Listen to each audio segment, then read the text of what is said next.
Bonjour à toutes et à tous. On a souvent cette image un peu romantique de la créativité comme un don réservé à quelques artistes un peu élus, quoi. Oui, bonjour. C'est une idée tenace. Et pourtant, un chiffre assez étonnant qui vient des sources qu'on a consultées, pour LinkedIn, c'est la compétence non technique numéro un que les entreprises recherchent. Incroyable quand même. Alors aujourd'hui, on va essayer de creuser un peu ce sujet. On a pas mal de matières, des analyses d'experts, des consultants et même le témoignage d'un cadre de chez Total. Exactement. L'idée, c'est de voir ce que c'est vraiment, la créativité, au-delà des clichés. Pourquoi c'est si crucial maintenant? Et surtout, est-ce que ça se travaille? Comment? Parce que c'est ça qui ressort, hein. C'est une compétence, pas juste un talent tombé du ciel. Tout à fait. Les sources insistent là-dessus. Et ce qui m'a marqué dans les lectures, c'est cette double nature. D'un côté, il faut l'audace, le côté un peu fou du roi, celui qui ose bousculer. Oui, la liberté, l'imagination sans frein. Mais de l'autre, il faut aussi de la structure, de la discipline. Le fou discipliné, comme dit une des sources. Il faut inspirer, avoir l'idée, mais aussi expirer, c'est-à-dire la réaliser concrètement. C'est pas que l'éclair de génie. C'est un vrai processus en fait. Et ça s'applique partout, pas seulement dans les arts. Les experts qu'on a lus le décomposent souvent en trois phases clés. D'abord, la connaissance. C'est notre boîte à outils. Ce qu'on sait déjà, nos expériences. Voilà, plus elle est riche, mieux c'est. Ensuite, la pensée divergente. Là, on ouvre les vannes.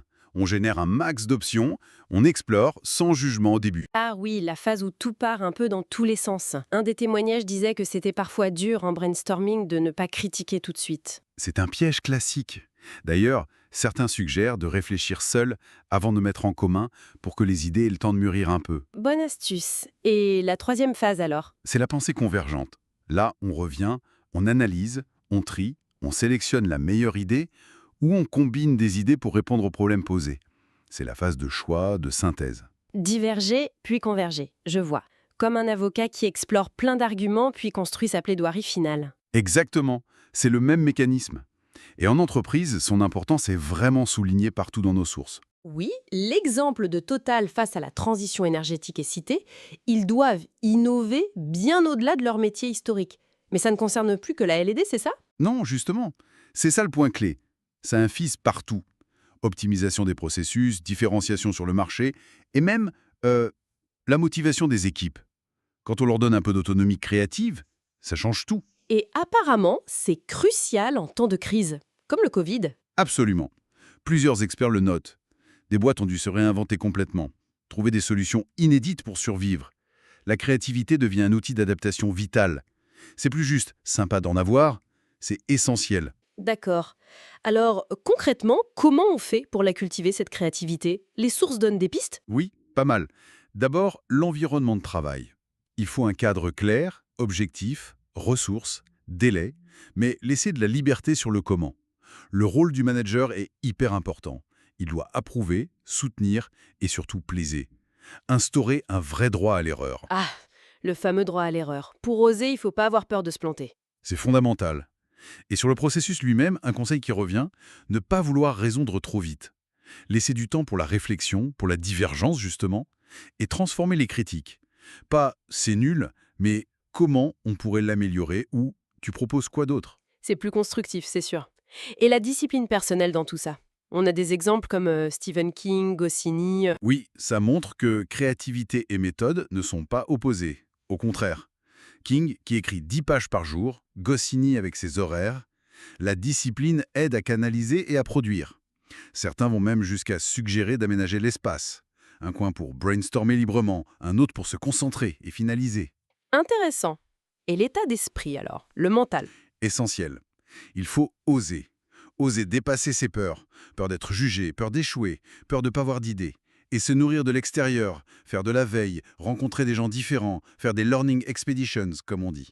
Intégrer aussi des petits actes créatifs au quotidien, c'est ça? Changer de chemin, goûter un truc nouveau. Oui, des petites choses qui sortent de la routine. Ça maintient le muscle de la curiosité actif. Il y a une étude citée qui m'a frappée. 98% des enfants de 5 ans seraient des génies de la pensée divergente. C'est énorme! Oui, c'est assez incroyable. Et ça chute drastiquement après. Plusieurs analyses pointent le système éducatif, la société en général, qui valorise beaucoup la pensée convergente, trouver la bonne réponse unique. Au détriment de l'exploration de plein de possibilités. On nous apprendrait à rentrer dans les cases, en somme. C'est un peu ça, oui. Ça peut brider cette capacité naturelle à diverger qu'on avait au départ. Bon, si on essaye de synthétiser tout ça, ce qui ressort de ces lectures, c'est que la créativité, finalement, c'est moins un don mystérieux qu'une compétence. Une compétence accessible, qui se travaille. Tout à fait, un processus qui mélange liberté et méthode, plaisir et discipline. C'est à la fois un savoir-faire et un savoir-être. Les mots-clés qui reviennent souvent, c'est oser et profiter. Oser sortir du cadre et profiter du processus, même quand c'est difficile. Exactement. Et ça nous amène à une dernière question, peut-être un peu pour réfléchir. Si ce potentiel créatif qu'on a enfant est souvent freiné, comme le disent nos sources, comment on peut faire, nous, adultes, pour consciemment le réactiver, pour retrouver cette pensée divergente? Bonne question. En s'inspirant de cette idée de faire chaque jour quelque chose qui nous sort un peu de notre zone de confort, même un tout petit peu. Quelle petite action concrète on pourrait tenter, là, aujourd'hui, pour nourrir cette compétence si essentielle dans le monde actuel?